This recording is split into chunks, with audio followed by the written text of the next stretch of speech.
Veamos ahora el tema de anisotropía. La anisotropía es un concepto que hemos visto en cursos anteriores y vamos a ver ahora cómo se aplica en sismología.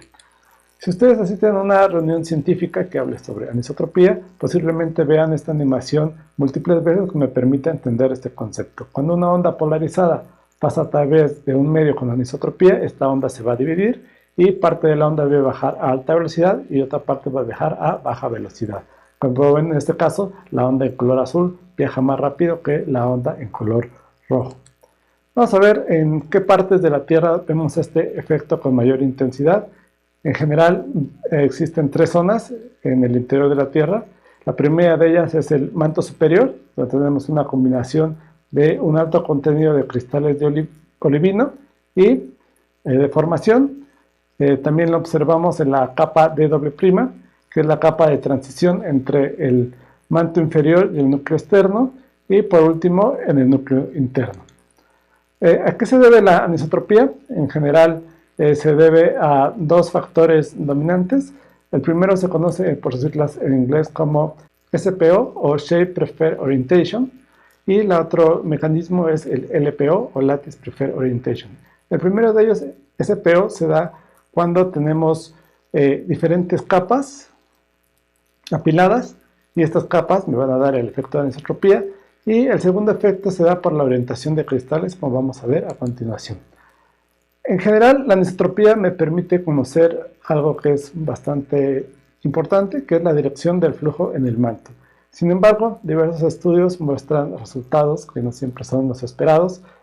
Por ejemplo, si estamos en una zona de subducción, en general, en algunas partes del mundo, vamos a ver que la anisotropía va perpendicular a la trinchera y da vuelta en la cuña del manto. Sin embargo, en algunas otras zonas del mundo vemos que la dirección del flujo es paralela a la trinchera, es decir, está rodeando la placa que se está subduciendo. Y bueno, vamos a repasar brevemente estos conceptos que ya hemos visto en cursos anteriores, que relacionan los esfuerzos con las deformaciones. Tenemos el tensor C, que me permite modelar esta relación. En general es un tensor de cuarto orden que puede tener hasta 21 variables independientes, y se recordarán, en el caso más simple, en un medio isotrópico, se puede modelar utilizando únicamente dos constantes elásticas. Frecuentemente son los parámetros de Lamé, y con estos parámetros de Lamé podemos modelar la propagación de una onda en el medio que va a ser idéntica en todas las direcciones. Sin embargo, si tenemos un apilamiento de capas, este es uno de los casos que habíamos visto hace un momento. Este es el SPO, Shape Preferred Orientation, y tenemos varias capas que por sí solas son isotrópicas. Cada una de estas capas tiene propiedades isotrópicas, pero tienen diferentes velocidades. Si las apilamos, que es un caso muy común en la sismología, donde tenemos una serie de capas, vamos a encontrar que la onda va a viajar de manera diferente si viaja en la dirección perpendicular a las capas o si viaja de manera paralela a la dirección de las capas.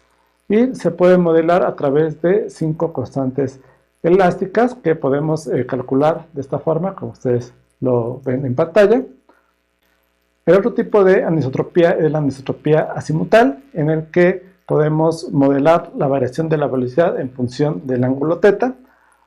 Una de las zonas donde podemos observar esto es en las dorsales oceánicas, donde vemos que la onda va a viajar con mayor velocidad en las direcciones perpendiculares a la dirección de la dorsal, y esto se puede explicar a través de la orientación de los cristales de olivino. Experimentos de laboratorio han logrado medir la velocidad del olivino en diferentes direcciones. En general podemos modelar el olivino mecánicamente con 9 constantes elásticas, y como observan en pantalla, estas serían las posibles velocidades que ustedes pueden obtener dependiendo de cómo se propaga la onda. Como saben, el manto es rico en olivino, y se cree que cuando se existe un flujo, eso hace que los cristales de olivino se orienten en una dirección preferencial y me dé el efecto de anisotropía. El otro sitio en el interior de la Tierra donde la anisotropía es alta es en el núcleo interno.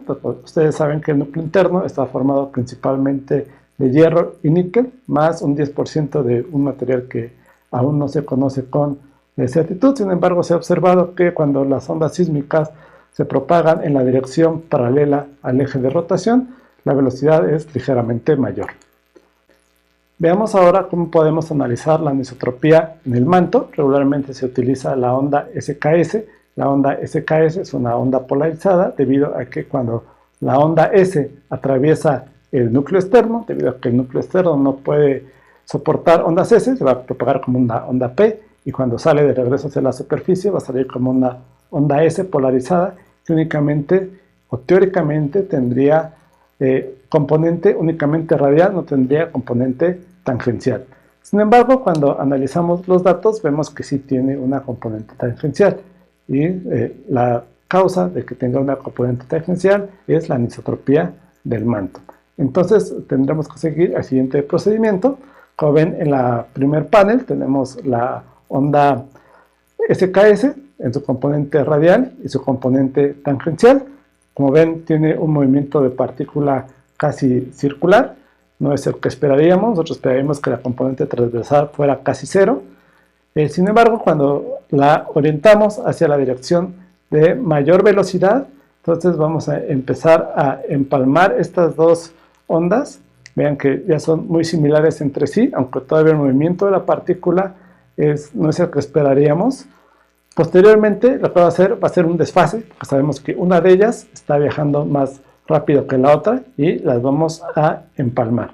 Conociendo estos dos datos, la orientación de máxima velocidad y el tiempo de retardo, podemos corregir los datos originales y obtener una onda SKS pura, es decir, que no tiene componente transversal, únicamente tiene componente radial. El movimiento de la partícula se da principalmente en la dirección radial. Veamos otro ejemplo del procedimiento. Entonces tenemos la onda radial, la onda tangencial y el procedimiento de corregirlo. Si ven, el movimiento de la partícula original tiende a ser elíptico y después de hacer la corrección se vuelve casi lineal. Entonces esta dirección me está apuntando la dirección de máxima velocidad. Y lo que tenemos que hacer es resolver cuáles son los parámetros phi, que es la dirección de máxima velocidad, y delta t, que es el tiempo de retraso que hacen que la componente radial sea máxima. Por último, vamos a ver algunos ejemplos de estudios que se han realizado. Este es para ondas de superficie. El mismo procedimiento se puede hacer con ondas de superficie. Esto me va a permitir alcanzar mayores velocidades y seleccionar un rango de profundidades que yo quiera analizar. El procedimiento es un poco más complejo, no lo vamos a ver en este video. Les sugiero que revisen la bibliografía recomendada. Y como ven, la dirección de propagación de máxima velocidad tiende a alinearse de manera perpendicular con las dorsales. Este es otro estudio muy interesante, viene parte del material complementario de la clase, donde se analizan diferencias en la profundidad. Entonces se utiliza tanto ondas de superficie como ondas SKS. Y como ven, cuando vamos a mayores profundidades, el panel de abajo es a 300 kilómetros de profundidad, la dirección de máxima velocidad se alinea con lo que nosotros esperaríamos fuera el flujo del manto. Sin embargo, si ven el panel superior, que es a unos 100 kilómetros de profundidad, está orientado de manera completamente diferente. Una de las explicaciones que explica estas diferencias a diferentes profundidades es que la parte superior nos indica cómo fue el flujo del manto en el momento de la formación de la litosfera, y la parte más profunda estamos viendo el flujo de manto actual. Es todo por esta semana, espero que encuentren interesante el tema de anisotropía.